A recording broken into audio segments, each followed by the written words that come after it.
AITA for not backing my wife up when our son says she's no longer his mother? Hey Reddit, I'm honestly at the end of my rope here. I don't even know where to start with this whole mess. But I guess the best place to begin is the moment I realized that my marriage might be completely over. I've been holding back from sharing this, but at this point I'm tired of being painted as the bad guy. I need an outside perspective because the people around us, her friends mainly, seem convinced I'm the asshole here. So, here goes. TLDR. My wife told me she regretted marrying me and wished she'd gotten an abortion when she was pregnant with our son. He overheard and told her that she wasn't his mother anymore. Now she wants me to make him talk to her again, but I don't think it's my place. AITA? My wife, Jane, and I met in college. Back then, she was this driven, ambitious girl who had her whole life planned out. She was majoring in finance and had dreams of working on Wall Street, while I was a philosophy major with dreams of, well, honestly, I didn't really have a clear goal at the time. But Jane was something else. She had this energy about her, and she brought out the best in me. We started dating our junior year, and by the time we graduated, I knew she was the one I wanted to spend my life with. We got engaged when I was 23 and she was 22. People said we were too young, but at the time, it felt right. We didn't rush into marriage, though. We waited a few years, saved up some money, and eventually tied the knot when I was 26 and she was 25. I thought we were solid. We had our fair share of arguments, but nothing too major. Honestly, I thought we were happy. Then, a year after our wedding, Jane got pregnant. It wasn't planned, but it wasn't unwelcome either, at least for me. I was over the moon when she told me. I remember sitting there on the couch, watching TV when she just blurted it out. I'm pregnant. I was stunned for a second, then excited. I told her that whatever she wanted to do, I'd support her. If she wanted to wait, if she wasn't ready, that was fine with me. But she decided to keep the baby, and I was all in. But that's when things started to change. Pregnancy wasn't easy for Jane. I get that.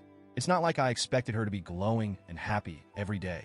I did my best to help her out, make her comfortable, and reassure her that we were in this together. But she was distant, moody, and just not herself. I chalked it up to hormones and figured that once the baby came, things would settle down. Spoiler alert, they didn't. When Jack was born, it was like a switch flipped for me. I loved that kid from the moment I laid eyes on him. He was perfect.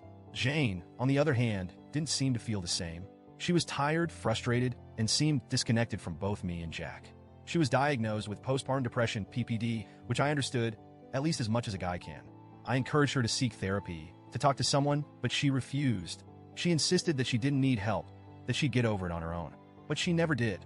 The first couple of years after Jack was born were brutal. I was doing everything, working full-time, taking care of Jack, paying all the bills, and trying to keep our marriage afloat. Jane didn't want to go back to work, even though I told her it was an option.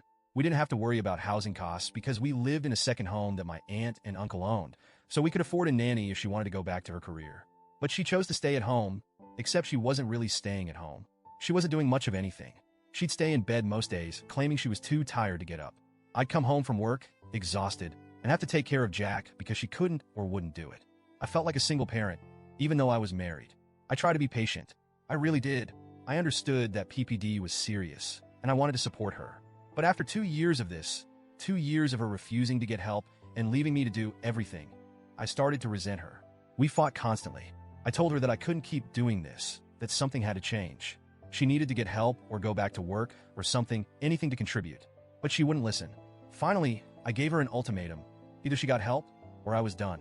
She ended up going back to work, but not in the career she had trained for in college. Instead of pursuing finance like she'd always dreamed of, she took a job at a local cigarette shop. At that point, I was so emotionally checked out that I didn't even care. At least it was something. By the time Jack was 5, our marriage was basically dead. We weren't intimate anymore. We barely talked unless it was about Jack. We were like roommates who happened to share a child. I tried to keep things civil for Jack's sake, but it was hard. He was starting to notice the tension between us, and I didn't want him growing up in a toxic environment. Despite everything, Jack turned out to be a great kid. He was smart, independent, and intuitive. He could tell that something was off between me and Jane, even when we tried to hide it. He started to pull away from her, preferring to spend time with me or his friends.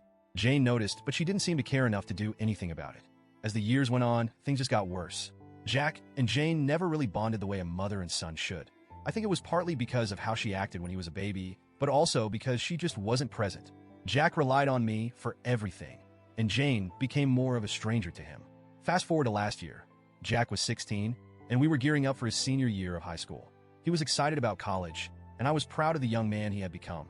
Jane and I were still living in this limbo of a marriage, just waiting for the day when Jack would leave for college, so we could finally pull the plug on this whole thing. A few months ago, Jane and I got into one of our many arguments. It started out like all the others. Me telling her that I was done, that as soon as Jack went to college, I was filing for divorce. She called me worthless, said I'd never been a good husband, and then dropped the bomb.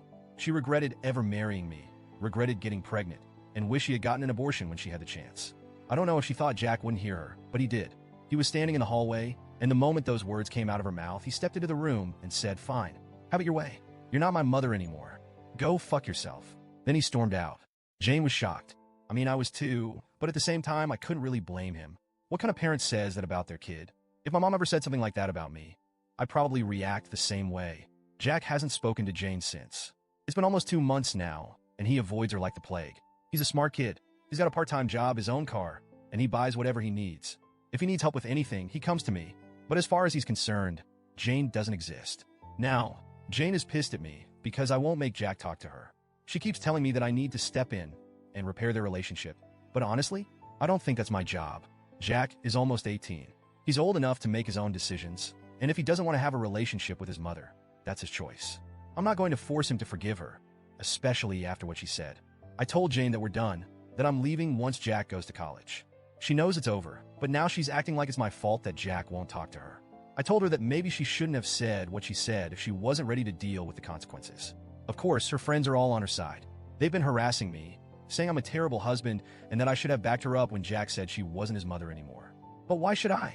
She said some awful things, and now she's facing the fallout. It's not my job to fix this. I don't know, Reddit. Am I the asshole for not stepping in and making Jack talk to her? Update. First off, thanks to everyone who took the time to read my post and share their thoughts. I didn't expect to get so many responses, and I appreciate the support and even the tough love that many of you gave me. A lot of you asked for more context about Jane's side of things, and I've been thinking about it a lot over the past few days. To be honest, I don't know if Jane ever really wanted to be a mom. I think she got swept up in the idea of it when she first got pregnant, but once Jack was born, reality hit her hard. The postpartum depression played a huge role in all of this, and I wish she had gotten the help she needed back then. I tried to be supportive, but I realize now that there were things happening beneath the surface that I couldn't fix on my own. It's not like Jane was always a bad mom. There were times when she tried. She'd cook dinner, help Jack with his homework, and even take him out for ice cream sometimes. But those moments were rare. Most of the time, she was distant, wrapped up in her own struggles, and Jack picked up on that. Since my original post, Jane has been trying to reach out to Jack. She's apologized a few times, but Jack isn't ready to hear it. I've told her that it's going to take time, and she can't force him to forgive her. She seems to understand that now, but it doesn't make things any easier. As for me, I'm still planning on leaving once Jack goes to college. This marriage has been dead for a long time, and I don't see any point in dragging it out. Jack is my priority right now, and I want to make sure he's okay before I make any big moves.